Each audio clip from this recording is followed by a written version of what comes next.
ناانصافی ہو، کیونکہ آپ رحمت اللہ علیہ بحیرہ کے سب سے بڑے عالم تھے اور سب سے پہلے فارغین میں سے تھے۔ انہوں نے بحیرہ کے حالات کو ایک نظم میں پیش کرنے کی کوشش کی ہے۔ جہاں تک آپ رحمت اللہ علیہ کی خصوصیات کا تعلق ہے تو آپ رحمت اللہ علیہ سب کے ساتھ خندہ پیشانی سے ملتے تھے۔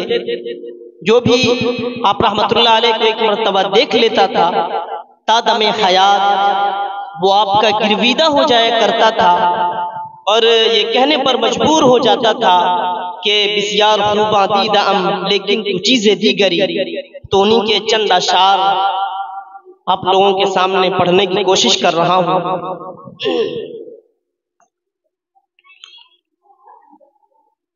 ہم علم و عمل کے شیدائی، اسلام کے ہم دیوانے ہیں۔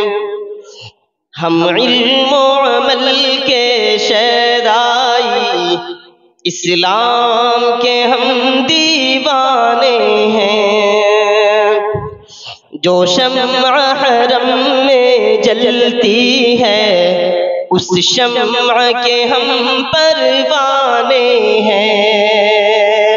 ہم مست عرفاں بھی ہے، ہم دی کا جھلکتا جام بھی ہے، قرآن کے ہم تفسیر بھی ہے، اسلام کے ہم پیغام بھی ہیں۔ ہم علم و عمل کے شیدائی، اسلام کے ہم دیوانے ہیں۔ جو شمع حرم میں جلتی ہے اس شمع کے ہم پروانے ہیں۔ اور یہ شعر بطور خاص بدعت کا اندھیرا سمٹے گا، قرآن کا اجالا پھیلے گا، باطل کی گھٹا چھٹ جائے گی، قرآن کا اجالا پھیلے گا۔ ہم علم و عمل کے شیدائی، اسلام کے ہم دیوانے ہیں۔ جو شمع حرم میں جلتی ہے اس شمع کے ہم پروانے ہیں۔